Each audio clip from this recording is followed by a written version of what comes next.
Lakini pamoja na maeneo ya ushirikiano ambayo nimeyataja, kutakuwa na majukumu ambayo yatakuwa specifically majukumu ya Wizara ya Kilimo, ambayo hayo tutaweza kuyafanya kwa pamoja, kwa sababu tunapokuwa tumesaini makubaliano lazima tutaenda kwenye vikao vya pamoja ambapo tutaweza mambo mengine kuyaweka pamoja. Kwa hiyo yapo yanafahamika kwa sababu pande zote tumeshakaa kabla ya leo. Yapo majukumu ya Wizara ya Kilimo ambayo yatakuwa specifically kwa ajili ya kilimo, lakini yapo ambayo yatakuwa JKT katika hilo. Lakini ndugu zangu, mabibi na mabwana, yapo majukumu ya pamoja sasa. Kwamba majukumu ya pamoja, la kwanza itakuwa sisi ni kuanzisha utafiti wa pamoja. Na kama mnavyofahamu, sisi Wizara ya Kilimo, sisi ndo mabingwa katika utafiti wa kilimo. Na kwa kuwatumia sasa taasisi yetu ya TARI ambayo nimesema ina vituo sasa 17 kwa 18, nina imani sasa tutakaa pamoja na ninyi watu wa JKT. Najua na ninyi mnao wataalamu, lakini sisi tunao wengi zaidi na mahiri zaidi. Sasa tukichanganya sasa huu umahiri uliopo ndani ya JKT na sisi kwetu ambao tunao watafiti wetu wa TARI, nina imani kwamba sasa tutaanzisha utafiti wa pamoja. Kila mnachokuwa mnakifanya ambacho kinahusiana na kilimo, sisi tunapenda kiwe kimefanyiwa utafiti. Utafiti sisi tunaamini, sisi Wizara ya Kilimo, kwamba utafiti ndani ya kilimo ndicho kitu pekee kitakachotufikisha kwenye kilimo biashara ambacho tumelenga. Na ndio kila mara mtapokuwa namsikia Mheshimiwa Rais anasema kwamba sasa it is high time tuweze kupata mabilionea ndani ya kilimo. Mabilionea watu ndani ya kilimo watapatikana pale tutakapokuwa tunafanya utafiti ndani ya mambo ya kilimo, kwa maana kwamba mtu yote anapokuwa labda hajaingia ndani ya kilimo lazima ajue tunaanza na stage gani, tunaenda hatua nyingine, na hatimaye tunakifanya sasa kilimo chetu kinakuwa cha kibiashara zaidi. Lakini majukumu mengine ya pamoja ilikuwa ni kuanzisha mpango wa kuhamasisha usambazaji wa teknolojia za kilimo kupitia mashamba ya mfano ambao tunaita ni demo plots, taarifa za mafanikio, vituo vya wakulima na mambo mengine. Kama hapo mmemsikia mkuu wa JKT alisema ya kwamba zipo namna nzuri, hata hapa alivyotaja mtaalamu nani msaidizi wako, ni kwamba nimesikia hapo kwamba kuna zana za kilimo zinanunuliwa, zimeshanunuliwa nyingine na zinaendelea kununuliwa. Na hilo tutaangalia namna gani sasa. Hilo litaenda sambamba na kusambaza teknolojia sasa ndani ya kilimo, ambazo tunaweza tukaona itakuwa ni majukumu ya pamoja ya sisi na JKT. Lakini lingine ni kubadilishana taarifa za masoko na upatikanaji wa masoko yaliyofikiwa kwa haraka. Hili lazima tulifanye kwa pamoja ili kuweza kuona namna gani. Na ndio maana utasema kwamba Wizara ya Kilimo kwa sasa majuzi tulitembelewa na wafanyabiashara kutoka Misri, wanahitaji mahindi ya njano kiasi cha tani milioni 1 kila mwezi. Na sasa sisi tunatizama mahindi tutapata wapi? Tunatizama kabisa kwamba ndani ya taasisi za umma lazima JKT hawezi kukosa, na atakuwa ni kinara katika eneo hilo. Tutakuja tukae naye tuangalie kwamba ni kwa namna gani tutaweza kuzalisha mahindi ya njano, kwa sababu soko tayari lipo Misri. Wanachohitaji ni sisi kuweza kupeleka mahindi ya njano. Sasa unaweza kutizama kwamba wao wanataka kila mwisho wa mwezi tuwe tunapeleka tani 25,000. Maana yake tani 25,000 unaongelea kuhusiana na kujaza meli nzima. Sasa tunayapata wapi? Ndio sasa JKT tutakaa nao tuweze kuona namna gani tutazalisha kwa kushirikiana pia na taasisi binafsi, ambao tunaamini kabisa kwa mahusiano yaliyopo kati ya Wizara ya Kilimo na taasisi binafsi tunaweza sasa tukafika sehemu tukapatikana mahindi. Na wao wamesema tukifanya vizuri zaidi watatuongezea kiasi kingine tena, tutakiwa kuwa tunapeleka tani 50,000 kwa mwezi, na baadaye tukifanya vizuri zaidi watachukua tena mahindi tani 75,000.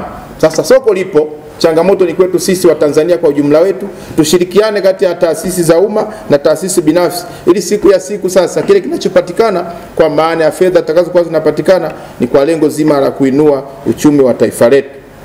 Lakini eneo lingine ambalo tunaona kwamba tunaweza tukafanya vizuri zaidi ni kufanya usimamizi na tathmini juu ya utekelezaji wa majukumu dhidi ya maeneo ya ushirikiano ambayo tutakuwa tunatizama kwa ujumla wake, kwa sababu haya mambo itakuwa kila mara tunabadilishana mawazo ili siku ya siku sasa yale makubaliano yetu yawe mazuri. Lakini ndugu zangu, mabibi na mabwana, ni kwamba katika kutekeleza makubaliano yetu sisi na JKT kwa maana ya Wizara ya Kilimo, kwamba tutakuwa na kamati ya viongozi, kwamba hii kamati ya uongozi ambayo kwa Kiingereza inaitwa implementation committee, kwamba hii ndio itakuwa kwa inasaidia sasa, hao ndio watakuwa vinara, kwa sababu hatuwezi tukaenda mambo kienyeji. Hili jambo ndio lifanya jamani ni jambo kubwa sana. Sasa hili jambo lazima na sisi tuwe wataalamu katika swala zima la kuanzisha mipango. Tutakuwa na mipango kazi. Mipango kazi tutakuwepo ambao tutakaa mezani na mingine tayari wataalamu wameshaanza kuichakata.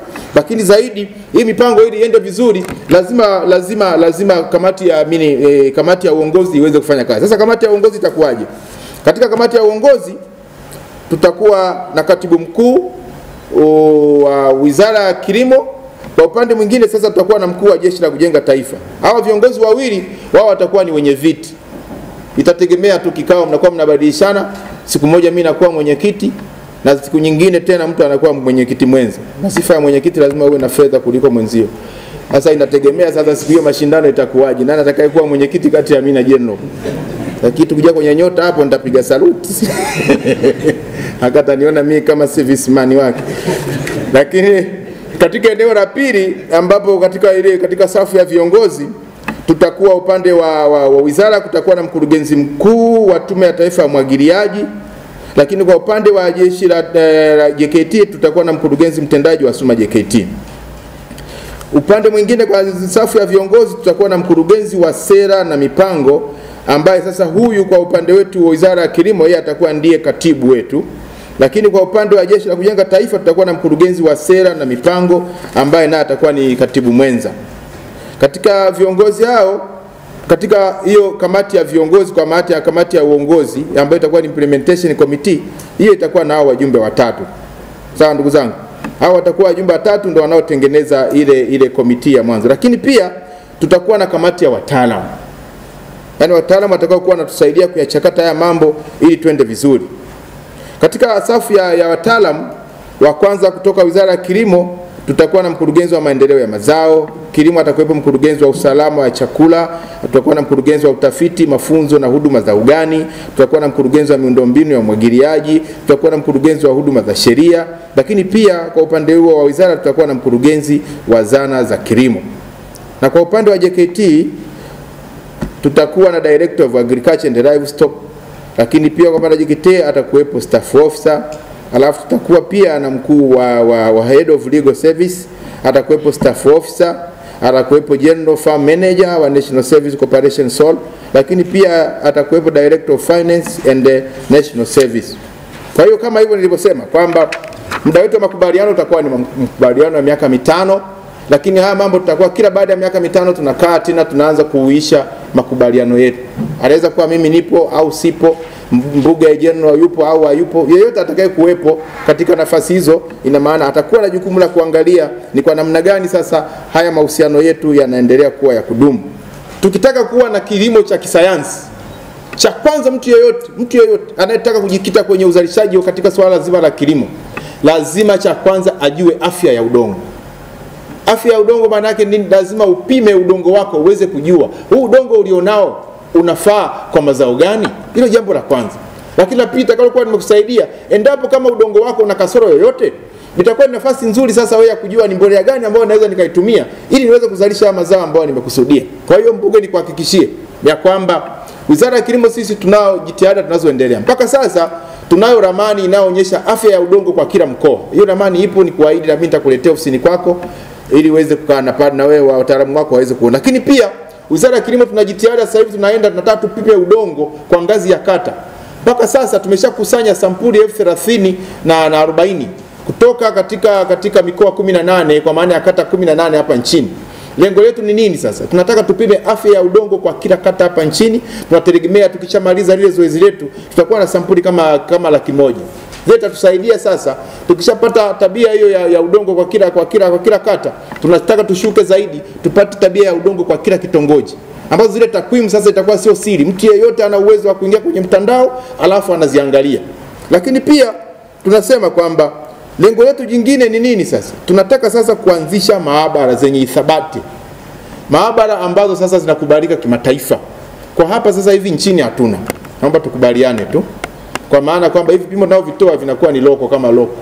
Kwa hiyo tuna mipango, tunataka tuanze na maabara 3 za kwetu, lakini lengo la Wizara ya Kilimo kwa mpango wa muda mrefu tunataka vituo vyote vikubwa vya hatari kwa maana ya taasisi zetu tuwe na maabara. Kwa awamu tutaweza. Sasa Kwa kuanzia hapo tutakuwa na hatua moja nzuri, kwa maana kwamba sasa tutakuwa tunatoa matokeo, lakini matokeo ambayo ni sahihi na ya kisayansi zaidi ndani ya muda mfupi. Na sasa sisi tunaamini kwamba sisi kilimo wizara tukishakuwa na hizi naamini hivi maabara, na ninyi tawaruhusu, kwa sababu ninyi sasa ni rafiki zetu, wala ninyi mtakuwa mnakuja bure tu. Kwa sababu gani? Kwa nini tena mtoe hela?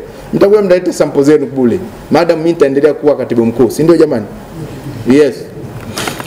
Lakini mkakati mwingine tulionao kama wakubwa wakituruhusu mwaka huu, Mheshimiwa General Mbuge, ni kwamba Wizara ya Kilimo tunakusudia sasa kuinunulia kila halmashauri hapa nchini.